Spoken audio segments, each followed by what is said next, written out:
Have you ever felt like the world is just changing way too fast? Like you can barely keep up? Well, you're not wrong. We are living through a massive, unprecedented explosion in artificial intelligence. It's a shift so big, it's completely redefining what fast even means. And to really get a grip on what's happening, we actually need to take a quick step back in time. So back in 1999, right at the height of the dot-com boom, Vint Cerf, one of the literal founders of the internet, said this: a dog year. That was the benchmark for how fast tech was moving. And it felt impossibly quick, right? A pace that was reshaping everything. That was the gold standard for rapid change. But that was then. Today, that whole dog year idea feels, well, it feels kind of quaint. The change we're seeing with AI isn't just a little faster, it's on a completely different timescale. The pace is accelerating so hard that it makes even the internet's explosive growth look slow. So just how much faster are we really talking about? Okay, get a load of this. This chart tells the whole story. Netflix, a company that totally changed how we watch movies, took over a decade, 10 years, to get to 100 million users. Then you have TikTok, famous for its viral, explosive growth. They did it in under a year. Now, look at ChatGPT. It got there in about 2 months. That's not just an improvement, that's a whole new ballgame. So that brings us to part 1. We're going to try to wrap our heads around the sheer scale and, frankly, the unbelievable speed of this AI boom. Just let this number sink in for a second. 800 million. That's how many people are estimated to be using ChatGPT every week as of early 2025. This isn't some niche tool for tech geeks anymore. This is a global phenomenon. It's on an 8-fold jump in its user base in less than a year and a half. Just wild. And here's another way to look at the scale that's just wow. Google search. It's the backbone of the internet, right? It took Google 11 years to hit the milestone of 365 billion searches in a year. ChatGPT, it's on pace to do that in just 2 years. It's completely rewriting the playbook on how to scale a global information service. And this is so important, this overnight success absolutely did not happen overnight. To understand the suddenly, we have to look at the gradually. This explosion was, believe it or not, decades in the making. For more than 70 years, AI was in its gradual phase. You can see it right here on this timeline. It's pretty sparse. You had foundational moments like the Turing test way back in 1950, and these big but pretty rare public events like when Deep Blue beat the world chess champion in '97. Progress was this slow, steady burn happening mostly out of the public eye. Just look at the difference. The last couple of years have been this insane, non-stop flood of innovation. We went from one major release every few years to a constant stream of new models. GPT-4, Claude, Llama, Apple Intelligence, you name it.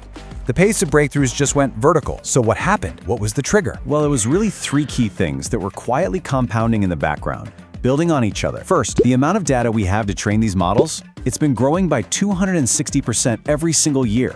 The computing power needed to crunch all that data, growing even faster at 360% a year. And crucially, the algorithms themselves just got way smarter, improving by 200% annually.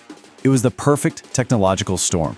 But this storm, it comes with a pretty hefty price tag. So let's shift gears and talk about the economics of AI, because there's this really fascinating push and pull between cost and access. You know, building a top-tier, state-of-the-art AI model is just astronomically expensive.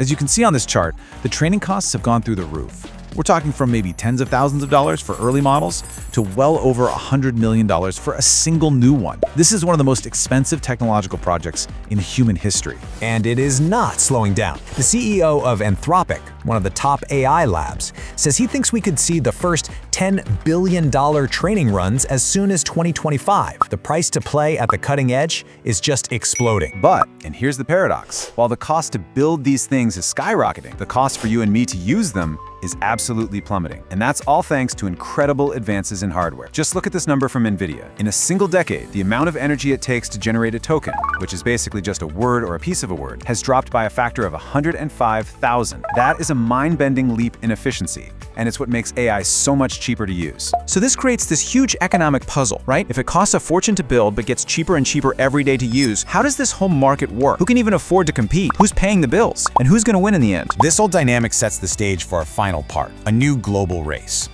And this isn't just being fought in labs and boardrooms, it's being fought between the world's biggest superpowers. So on one front, you've got the corporate race. You've got the big incumbents, like Microsoft and Google.